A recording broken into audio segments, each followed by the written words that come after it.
3절과 35절 이렇게 봉독했습니다. 옆에 있는 분들과 함께 인사하겠습니다. 하나님 따라가면 하나님이 기억하십니다. 한 번 더 인사할까요? 하나님 따라가면 하나님이 기억하십니다.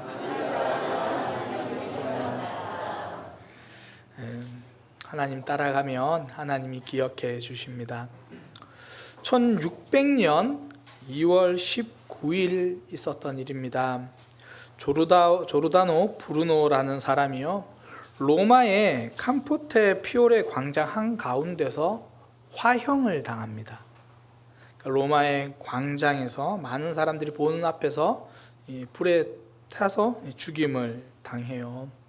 그 이유가 뭐냐면 이 브루노라는 사람이 지구가 태양을 돈다라고 주장했기 때문이에요. 그 전까지 대부분의 사람들은 지구의 하늘 위에 별들과 태양이 있고 그 별들과 태양이 지구를 돈다 이렇게 생각하고 있었거든요. 그런데 이 조르다노 브루노가 전혀 반대되는 주장을 한 거예요. 그렇지 않다. 지구가 태양을 도는 거다. 그리고 우리가 보는 저 별들도 사실은 태양보다 훨씬 큰 별들이고 그 별들 주위에 지구와 같은 많은 행성들이 그 별들 주위를 돌고 있는 거다. 이렇게 주장을 했습니다. 그래서 이 로마 가톨릭에서 그건 잘못된 거다라고 종교 재판을 하고 이 브루노를 화형에 처한 거예요. 사실 그 이후에도 동일한 주장을 한 사람들이 여러 있었습니다. 우리가 한 번쯤 이름을 들어본 갈릴레이도 그런 사람이죠. 태양이 지구를 도는 게 아니라 지구가 태양을 돈다라고 주장을 했고, 그것 때문에 이 갈릴레이도 종교 재판을 받았습니다. 종교 재판을 받는 동안 가택연금 상태로 있었고요. 결국 그도 어쩔 수 없이 이 종교 재판에서 자신의 주장을 철회합니다. 제가 잘못 알았습니다. 태양이 지구를 도는 게 맞습니다. 그렇게 이야기를 하고 나서야 풀려나게 되죠. 갈릴레이나 이 브루노 같은 사람들이 왜 그런 위협을 감수하면서까지 그런 주장, 자신이 알고 있는 연구한 과학 지식들을 발표했을까요? 자신이 죽고 나면 그 과학 지식들이 무슨 소용이 있을까요? 굉장히 중요합니다. 소용이 있습니다. 그들의 말처럼 별이 지구에 붙어 있는 게 아니라 저 우주 멀리에 있다라는 것을 받아들인 사람들이 생겨나기 시작하면서 사람들은 단순히 눈에 보이는 별뿐 아니라 그 너머의 우주에도 관심을 가지게 되었습니다. 그러니까 별이 지구에 속한 것이다, 이 별은 지구의 것이다라는 생각을 버리니까 우주가 보인 거예요. 별을 포기하니까 우주를 얻었습니다. 기존 생각에 머물러 있으면요, 별을 보고 감탄할 수는 있습니다. 그러나 별을 향해 로켓을 쏘아 올리지는 못합니다. 땅에 서서 별을 보고 있을지는 몰라도 땅을 떠나서 달을 향하지는 못한다는 거죠. 로마 가톨릭의 모습이 그랬어요. 기존 생각에 갇혀서 그 생각을 떠나지 않았습니다. 그러니까 과학자들이 그런 발표를 할 때마다 종교 재판을 열었고 그 과학자들의 책을 금소로 지정했어요. 그러니까 가톨릭 사제들이 자신들의 주장을 포기하면 신앙이 흔들릴 거라고 생각을 한 거예요. 그러니까 갇힌 생각, 그 모습에 머물러 있기를 원했습니다. 실제로요, 로마 가톨릭에서 지동설을, 그러니까 지구가 태양을 도는 거라는 지동설을 공식적으로 인정한 게 언제냐면 1992년이에요. 인류가 달에 사람을 보내고도 그 한참 시간이 지난 이후에야 지동설을 공식적으로 인정합니다. 이 조르다노 브루노가 죽은 지 392년이 지난 이후에요. 만약에 가톨릭의 그 억압과 주장에 종교 재판이 무서워서 모든 과학자들이 굴복했다면 아마 우리는 아직도 달을 보면서 토끼가 얼마나 잘 살아가고 있는가 그 생각에 머물렀을지도 모릅니다. 브루노와 갈릴레이 그 외에 수많은 과학자들이 새로운 생각, 새로운 도전을 피하지 않았기 때문에 우리는 하나님이 창조하신 그 넓은 우주도 알게 되었습니다. 이 브루노가요, 종교재판에서 사형이 선도되던 그날 한 말이 있습니다. 이 1600년 2월 8일 종교재판에서 사형이 선언되었는데요, 그때 최후 변호인에서 이렇게 말합니다. 선고받은 나보다, 재판관들 향해서 하는 말이에요, 선고받은 나보다 선고하는 당신들이 더 두려움에 떨고 있다. 그러니까 진짜 두려워해야 할 사람은 새로운 생각에 생명을 걸고 있는 브루노가 아니라 자신들이 갇힌 이 생각이 깨어져 버릴까 봐 두려워하고 있는 그들이다, 그렇게 이야기를 하는 거예요. 기존의 생각, 기존의 삶을 떠나지 못하니까 새로운 삶을 경험하지를 못합니다. 저는 우리 사랑의 교회가, 또 저와 우리 성도님들 모두가 떠나야 할 생각에서는 떠나고요, 나아가야 할 곳으로 나아갈 수 있는 그런 새로운 믿음의 지경이 넓어지기를 소망합니다. 오늘 본문이 바로 그 이야기를 하는 거예요. 오늘 성경이 그 이야기를 합니다. 바벨론 왕 느부갓네살에게 포로로 끌려갔던 이스라엘 사람들이 이제는 그 자리를 떠나서 하나님께서 고레스 왕을 통해서 이제 이스라엘로 다시 돌아가라, 너희 땅으로 돌아가라, 그러니까 다시 돌아가는 거예요. 70년간의 삶을 청산하고 그 자리를 떠나는 거죠.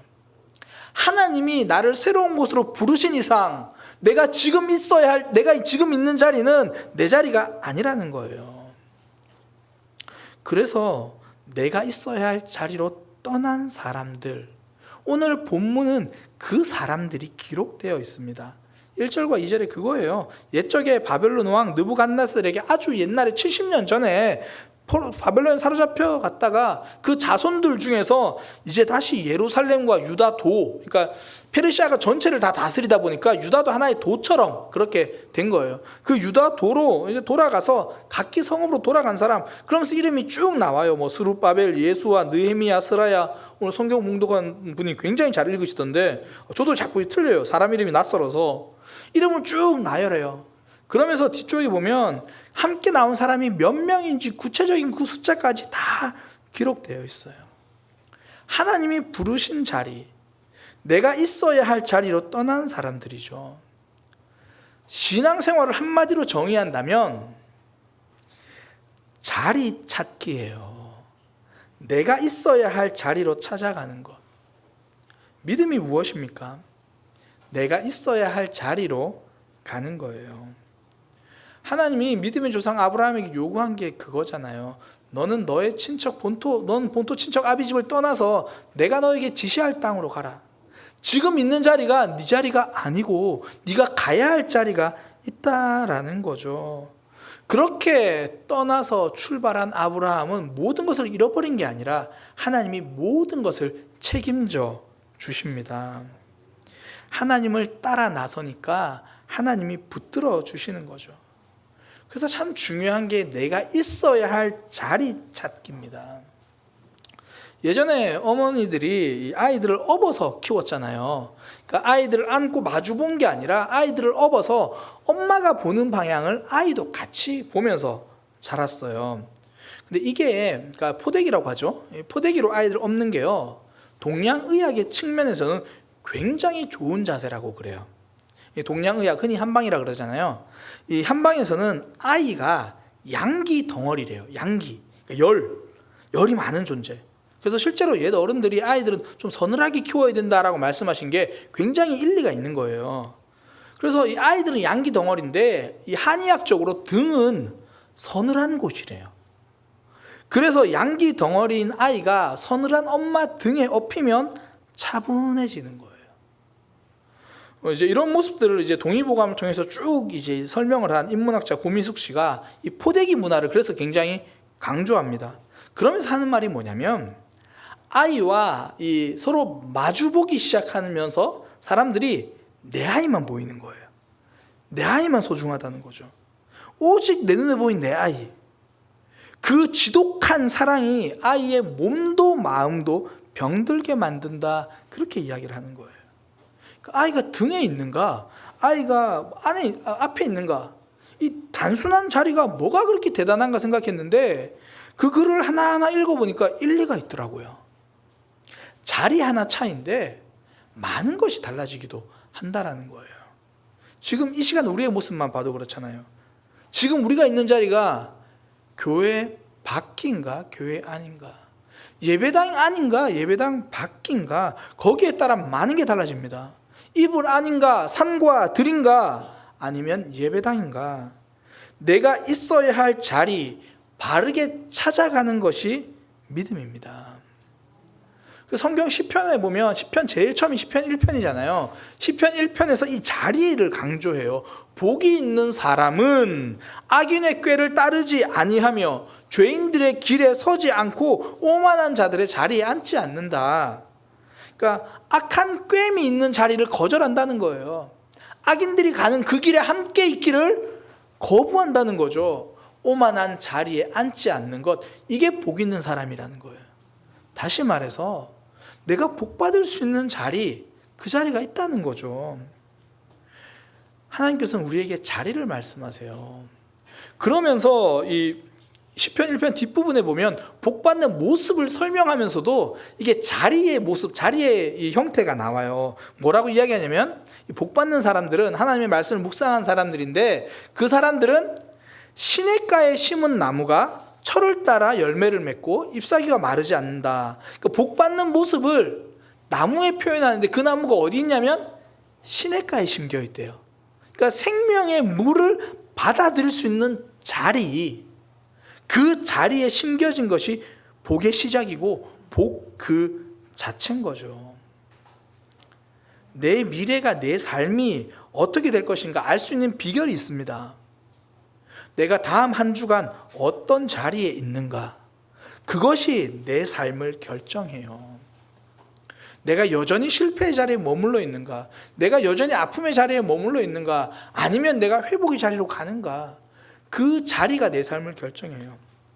제가 이제 매주 우리 어르신들과 구역 모임을 하잖아요. 우리 남성 어르신들과 이제 구역 모임을 하는데 참 좋은 게 어르신들의 이야기를 들으면 좋은 게 많아요. 그 중에 하나, 어르신들이 이 자랑하시는 게 있어요. 나눔을 하다 보면 이제 뭐 삶은 나누고 이야기를 해야 되잖아요. 그때 우리 어르신들이 거의 빠지지 않고 하는 자랑이 뭐냐면 내가 딴 건 몰라도 예배는 안 빠져, 이걸 자랑하세요. 그게 뭘 자랑이라고? 진짜 자랑입니다. 내가 생명의 말씀을 들을 수 있는 자리, 내가 하나님께 나올 수 있는 그 자리, 그 자리를 지키는 것 가장 큰 자랑이죠.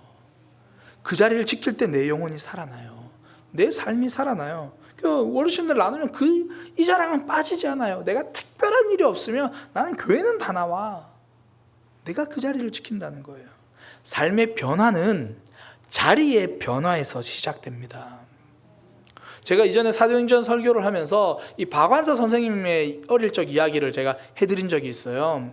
이 박완서 선생님이 어릴 때 자다가 악몽을 꾸었어요. 무서운 꿈을 꾼 겁니다. 그래서 놀라서 울면서 깼는데 꿈인 거예요. 그래서 다시 자야겠다고 잠들려고 하는데 이 박완서 선생님의 엄마가 얘야 돌아 누워라.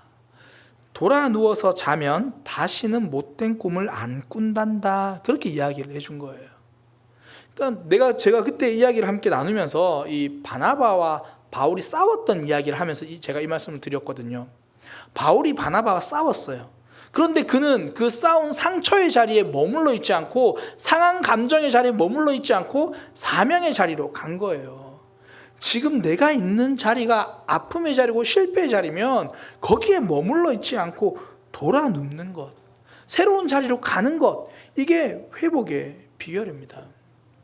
우리가 부부 생활 또 우리 살아가면서 인간관계에서도 많이 경험하잖아요.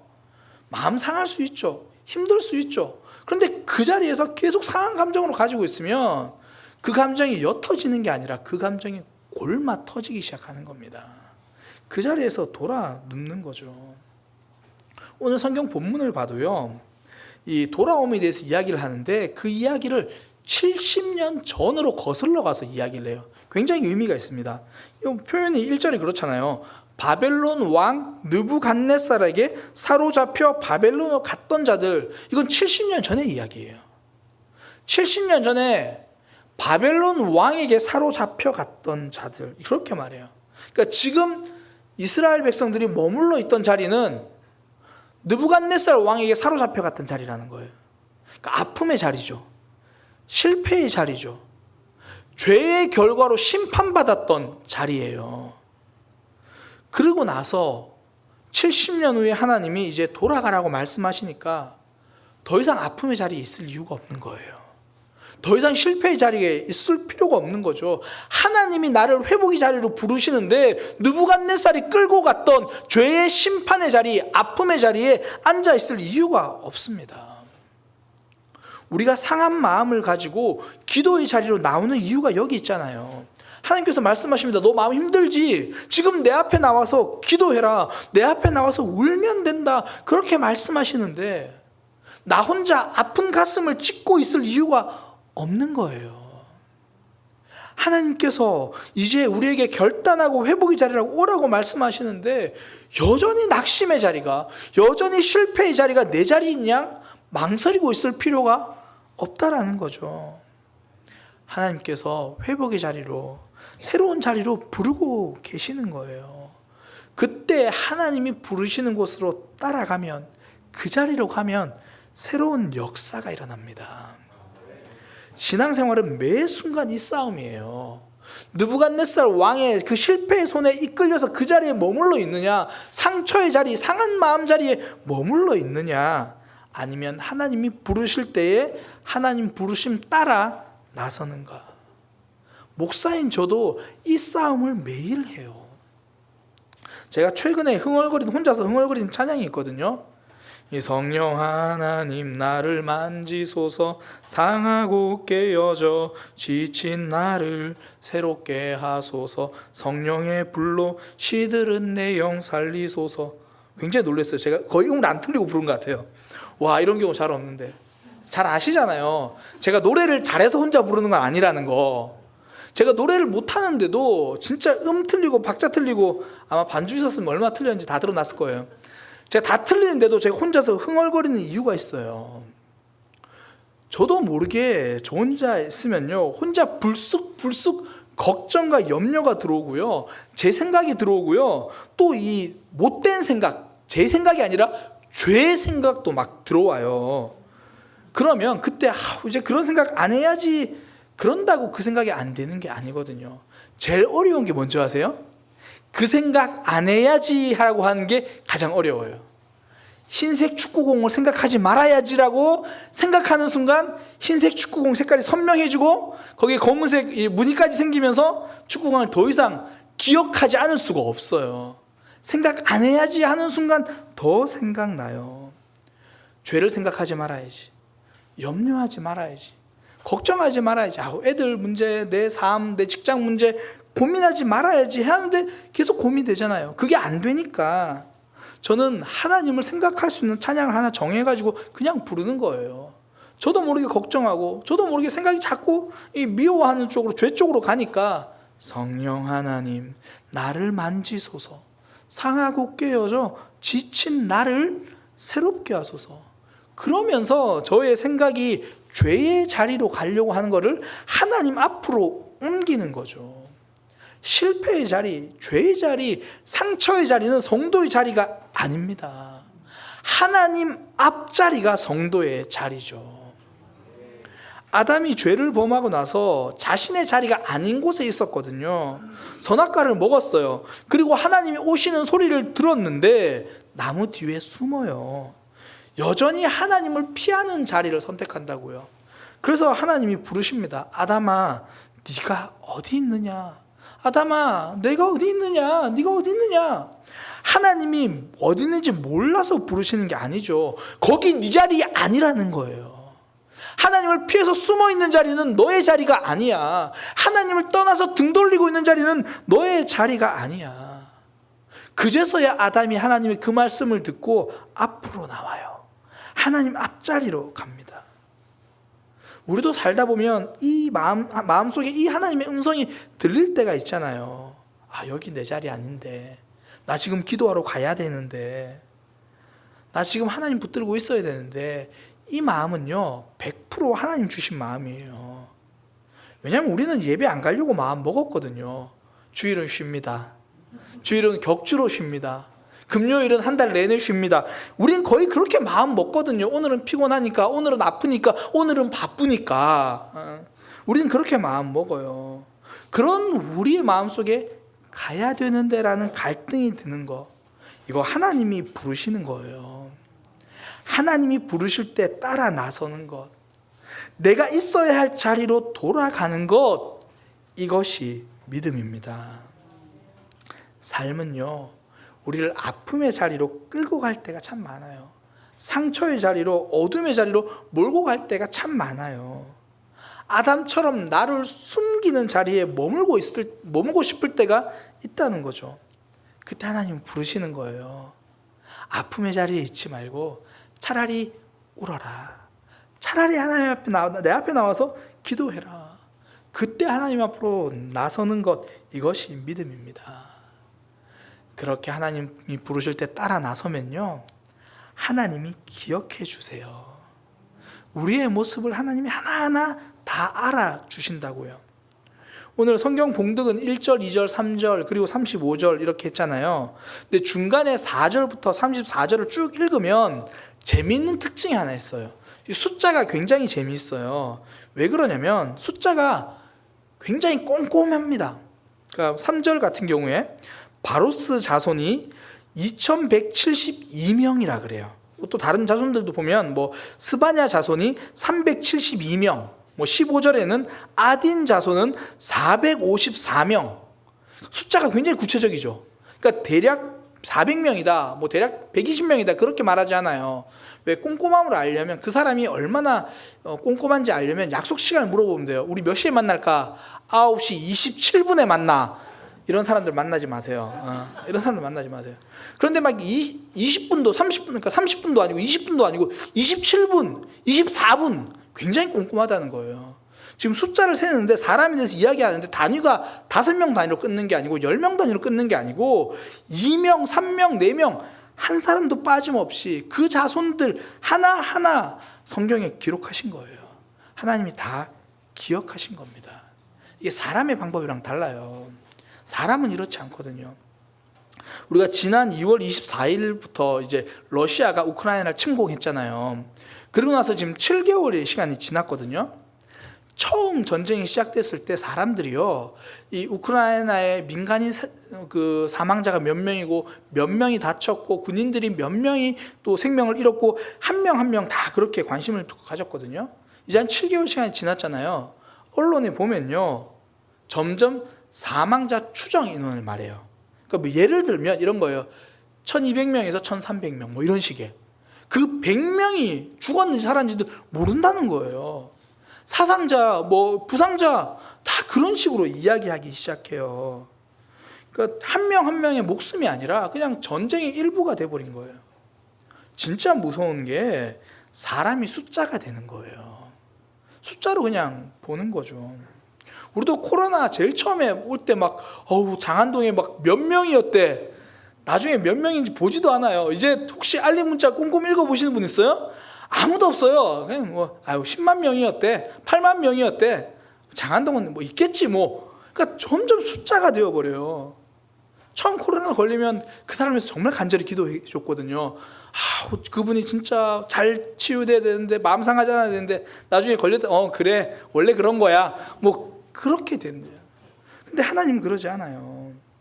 실제로 1차 세계대전을 경험한 그 레마르크라는 사람이 자신의 경험담을 바탕으로 소설을 썼거든요. 그 소설의 제목이 서부전선 이상 없다예요. 이 소설을 보면 이 주인공 이 파울로 보이머라는 사람이 학생이었는데, 선생님이 남자는 나라를 지켜야지, 남자는 전쟁에 나가야지 그런 선동에 이끌려서 이 전쟁에 참여하게 돼요. 그러면서 전쟁의 그 참혹함을 쫙 그렇게 소설로 설명을 합니다. 그런데 이 소설이 명작으로 사람들에게 기억되는 그 결정적인 내용이요, 끝부분에 있는 한 문단이에요. 끝부분에 이렇게 이 소설 이야기를 마무리합니다. 전투 현장이 쥐죽은 듯 조용하고 평온하던 1918년 10월 어느 날 우리의 파울 보이머는, 이 주인공입니다. 우리의 파울 보이머는 전사하고 말았다. 그러나 사령부 보고서에는 이날 서부 전선 이상 없음이라고 적혀 있을 따름이었다. 그러니까 전투에서 주인공은 죽었어요. 한 청년의 삶이 끝났다고요. 그런데 전쟁 입장에서는 그냥 한두 번 교전과 전투가 있었고 여전히 전선, 그 대치 상황은 유지되고 있으니까 사령관은 적기를 서부 전선 이상 없음. 한 청년에게 모든 세계가 무너진 사건이잖아요. 그 가족들에게는 하늘이 무너진 사건이지만 그냥 전적인 관점이 보면 이상 없음. 이게 세상의 관점이에요. 세상은 사람을 단순히 숫자와 통계로 봐요. 그냥 아르바이트생, 그냥 아르바이트 비용, 그냥 최저시급, 연봉 숫자로 봐요. 그 사람의 삶에 어떤 아픔이 있었는지, 어떤 상처가 있었는지를 보지 않아요. 오늘 출근했는지 안 했는지 그것만 본다고요. 근데 하나님은 달라요. 한 사람에게 주목합니다. 오늘 보니까 하나님 말씀에 따라 나온 사람들 그 숫자 한 명 한 명 그렇게 기록하세요. 하나님께서 예수님이 하나님 설명하면서 이렇게 말씀하시잖아요. 양 100마리 중에 99마리는 그대로 있는데 한 마리 잃어버렸어. 그 목자가 그 한 마리 찾겠다고 그 산을 헤매는 모습, 이게 우리 하나님의 모습이다라고 이야기를 하시잖아요. 예수님은 인류 전체를 위해서 이 땅에 오셨지만 결국 나 한 사람을 위해서 십자가에 못 박혀 돌아가셨습니다. 하나님은 우리 한 사람 한 사람을 보시는 거예요. 그래서 예수님은 사람들에게 설교하시면서 말씀을 전하시면서 하나님에 대해서 이렇게 말씀하십니다. 너희에게는 심지어 머리털까지도 다 세신 바 되었나니. 하나님이 우리의 머리카락을 다 세신대요. 몇 개인지 아신대요. 이건 머리카락을 기억하신다는 말이 아니죠. 우리의 삶을 기억하신다는 거예요. 우리를 아신다는 거죠. 하나님을 따라 나서는 것, 신앙생활 하는 것, 뭔가 결단해서 새로운 자리로 가는 것 어렵습니다. 쉽지 않아요. 얼마나 우리가 많이 고민합니까? 망설입니까? 그런데 하나님은 그거 아신다라는 거예요. 그래, 너 힘들게 왔구나. 그 망설임의 시간을 알고 그 망설임의 눈물을 다 세신다는 거예요. 그래서 시편 56편 8절에 이렇게 말하잖아요. 나의 유리함을 주께서 계수하셨사오니. 그러니까 유리함, 나의 방황이거든요. 내가 방황하던 그 순간 하나님 다 숫자로 세셨습니다. 나의 눈물을 주의 병에 담으소서. 내가 울고 있는 그 눈물을 하나님께서 다 담아두셨잖아요. 이것이 주의 책에 기록되지 아니하였나이까. 나의 유리함을 주께서 계수하셨으니 나의 눈물을 주의 병에 담으소서. 이것이 주의 책에 기록되지 아니하셨나이까. 나의 방황하는 시간 하나님 다 세고 계시고 우리의 눈물 다 알고 계시고 우리의 아픔 다 기록해 주신 하나님, 그 눈물을 다 아시니까 그 눈물에 딱 맞게 역사하십니다. 어떨 때는 우리가 기도할 때, 어떨 때는 말씀 들을 때 내 상황, 내 형편에 맞게 말씀해 주시고 붙들어 주시는 거예요. 사람들이 오해하는 것 중에 하나가 뭐냐면 하나님이 속도 모르고 부르시는 줄 알아요. 하나님이 내 형편, 내 상황도 모르고 부르시는 줄 알아요. 그거 오해입니다.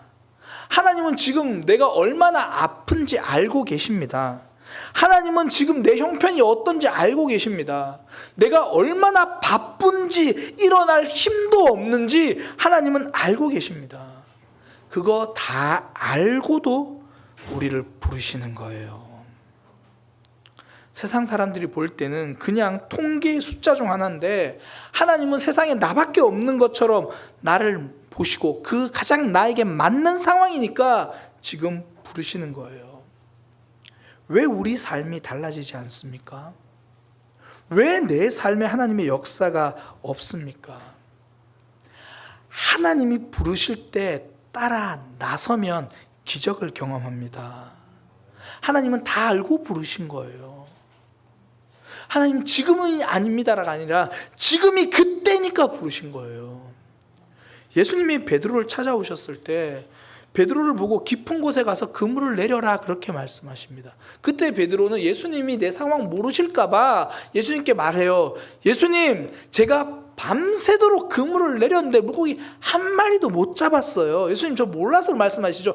그래도 말씀하시니까 제가 그물을 내려볼게요. 그리고 나서 예수님 말씀대로 깊은 곳에 가서 그물을 내렸더니 물고기를요, 그물이 찢어지는 만큼 물고기를 잡았대요. 베드로 생각은 거기까지예요. 예수님이 잘 모르시고 하시는 말씀이구나. 그래도 하신 말씀이니까 내가 따르겠습니다. 아니요. 예수님은 베드로가 밤새 물고기 한 마리도 못 잡은 거 아셨어요. 얼마나 지쳐 있는지 아셨고요. 사실은 정말 지금 다시 손도 꼼짝하기 싫은 거 알고 계셨어요. 그러나 그것도 아셨지만 한 번 더 그물을 내릴 때에, 말씀에 순종할 때에 기적이 일어난다는 것도 알고 계셨습니다. 그러니까 부르신 거예요. 그 부르심을 따라갔더니 기적을 경험한 겁니다. 하나님이 내 사정 모르고 부르시지 않습니다. 다 알고 부르시고 거기에 아멘 하면 그 우리의 모습을 마음에 담아두시고 주님께서 역사하시는 거예요. 하나님의 뜻대로 바벨론을 떠나가지고 이제 예루살렘으로 나선 사람들, 하나님이 한 사람 한 사람 2762명 한 사람 한 사람 마음에 담아두시고 책에 기록하신 겁니다. 하나님을 따라가면 하나님이 기억하십니다. 그러니 하나님이 부르실 때는 그냥 하나님 앞자리로 나가는 거예요. 내 삶을 다 기억하시는 그 하나님을 기대하면 되는 겁니다. 세상에 나 하나밖에 없는 것처럼 이제 내 삶에 맞춤으로 개입하실 거고요. 나를 그렇게 붙들어 주실 겁니다. 마더 테레사가 쓴 한 번에 한 사람이라는 글이 있어요. 이렇게 글을 썼습니다. 난 결코 대중을 구하려고 하지 않는다. 난 다만 한 개인을 바라볼 뿐이다. 난 한 번에 단지 한 사람만을 사랑할 수 있다. 한 번에 단지 한 사람만을 껴안을 수 있다. 단지 한 사람, 한 사람씩만. 따라서 당신도 시작하고 나도 시작하는 것이다. 난 한 사람을 붙잡는다. 만일 내가 그 사람을 붙잡지 않았다면 난 42,000명을 붙잡지 못했을 것이다. 모든 노력은 단지 바다에 붓는 한 방울 물과 같다. 내가 만일 그 한 방울의 물을 바다에 붓지 않았다면 바다는 그 한 방울만큼 줄어들었을 것이다. 어떤 목사님이 이 시를 읽고 인용하면서 글을 이렇게 쓰셨어요. 이 시를 읽어 내려가면서 전 인류를 구원하기 위해 죽고 사셨던, 매 순간 한 사람 한 사람에게 최선을 다하셨던 예수님이 보였다. 그 예수님이 지금도 우리와 함께 하시잖아요. 지금도 우리를 보고 계시잖아요. 내 곁에 있는 가족도 내 마음 다 몰라도 하나님은 내 마음 아십니다. 나를 아시고 가장 정확한 때에 나를 부르신 거예요. 그래서 그 하나님 따라가면 내 모습 마음에 담아두시고 가장 맞게 역사해 주십니다. 하나님을 따라가면 하나님이 기억하십니다. 우리 이 시간 고백하는 마음으로 찬양으로 주님 앞에 나아가기 원합니다. 제가 앞서 시편 56편 말씀을 드렸잖아요. 나의 유리함을 주께서 계수하셨사오니 나의 눈물을 주의 병에 담으소서. 이 시편 말씀을 가사로 쓰여진 그 찬양이거든요. 헤매던 내 삶을 헤아리는 주님, 나의 깨어진 마음 계수하시는 주, 내 눈물 주의 잔에 담으소서. 주 예배하는 삶이라는 찬양인데요, 우리 함께 이 하나님을 고백하기 원합니다. 주를 찾